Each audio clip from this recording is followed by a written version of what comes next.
Hello Stalkers, this is a very late summary video of my Monolith Suit.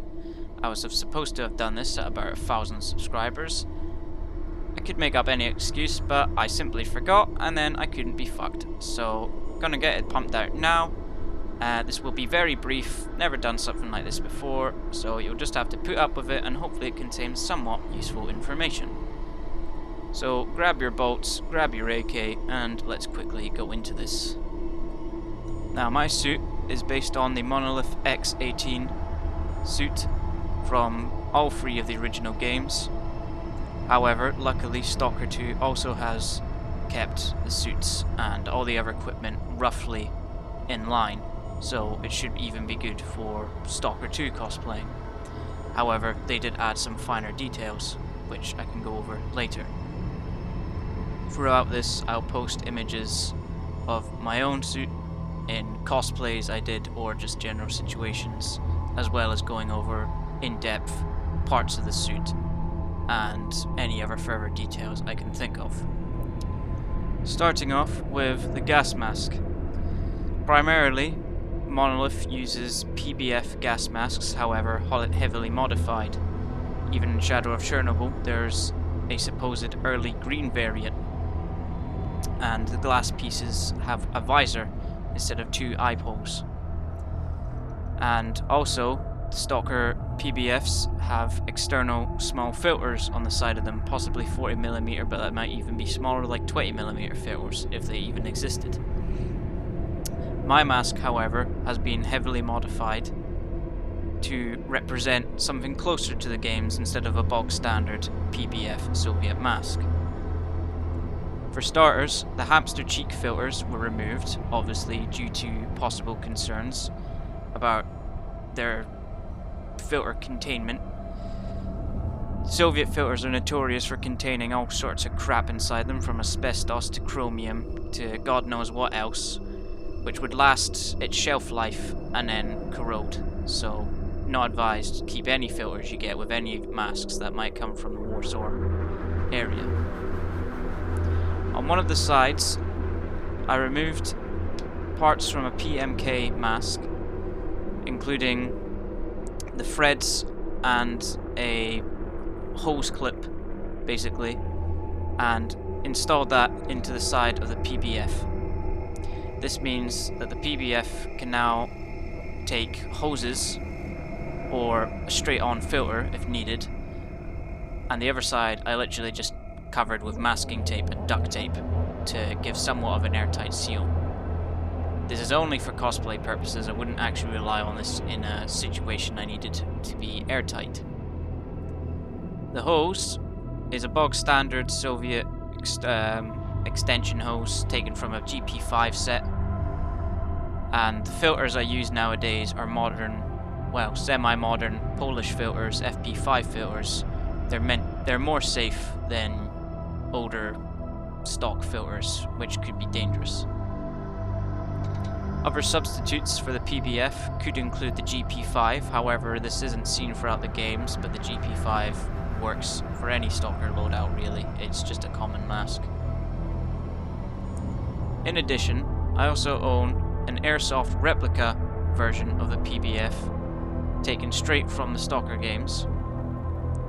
It has the one-piece visor, glass visor, and also is mostly 3D printed, however it has got certain parts from real masks, such as the front cover from a PBF, including the voice box adapter and the breathing ports, and it also contains two GP5 filters cut in half. Now, I don't recommend cutting in half a GP5 filter, considering that half of it contains deadly asbestos.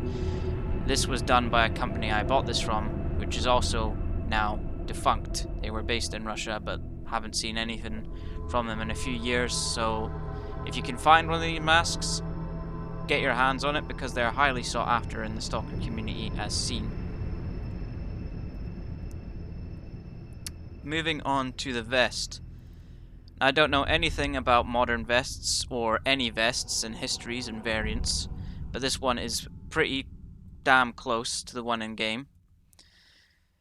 The Front can come off with Velcro attaches. All pouches can fit roughly 2 AK-74 sized magazines. I'm not sure about 7.62x39 magazines or Stanag NATO magazines, but it probably could.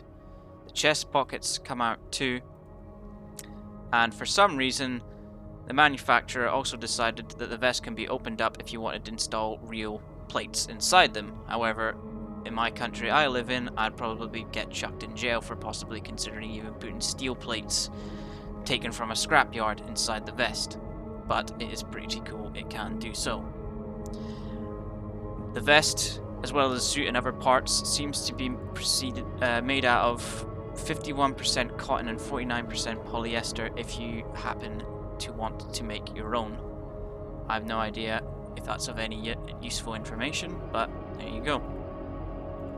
The back plate of the vest also includes 3 pockets, which is just good for stashing any old things inside them, be it if you're in the Rio zone, medkits, a compass, bandages, I don't know, you name it.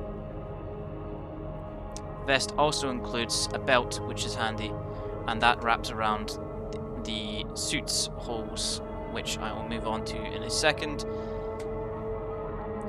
Moving on to the suit, it's not perfectly accurate. The hood does not include any patches on the sides. However, this could be remedied just by buying some patches online and probably sewing them into it. And the hood can be adjusted with an elastic cord. The arms feature shoulder pads and then elbow pads, and they're just filled with foam, it seems. And they also have breathable mesh at both armpits and elbow pits. And they include the proper Monolith logo of the wing, and not the logo taken from Clear Sky and then adopted in Stalker 2 of the head surrounded by the atomic orbits, if you want to call it that. The suit is opened by a zipper that goes from about the neck down to the pelvis. On the opposite side, it also includes a zipper that opens up roughly at the hind area, in case you needed to do your business inside the Red Forest. The legs also include knee pads made of the same foam, and the feet and arms include an elastic band, something, wherever, just to be more snug and tight-fitting to the arms and legs. Now, there's some debate on whether the Monolith camo is based on any real-life camouflage variants. Some people reckon it's inspired from Serbian special unit camouflages. Others reckon it's based off some Soviet KLMK white ones. Others reckon it's based off the Russian Marpat. Not the Russian Marpat, the United States Marpat. Some people think it's a snow cam, some people think it's like a digital cam. However, it is known that the camouflage is based to blend into birch trees and a birch forest, primarily which grow in the Chernobyl zone and mostly around Pripyat, which is pretty handy for Monolith given that the north is where they roam about. Minor accessories would include things such as a bag for the gas mask, gloves, either fingerless, winter gloves, combat gloves, user's choice, and boots. Hiking boots should do, any old hiking boots. I just use my normal hiking boots. Preferably black ones though, given that's what the game's used, but boots are boots. My bag is a PBF bag that came with it.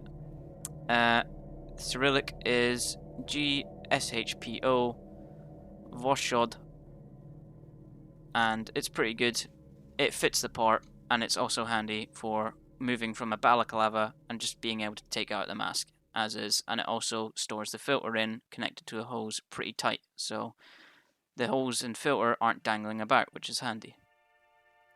Some minor improvements I will make to the suit is making it more weathered, worn, bloody, covered in oil, grime, just to make it look as if this is a Monolith fighter who's been stuck in the zone for a pretty long time. Also, with the release of Stalker 2, some of the Monolith suits have remained pretty close to the originals, however, with nice little details such as leather padding, extra leather armor, and some other minor details, just some little things which would make the suit stand out. Well, that was a very quick summary, and I'm typically not used to thinking and speaking off the spot, so this will just have to do.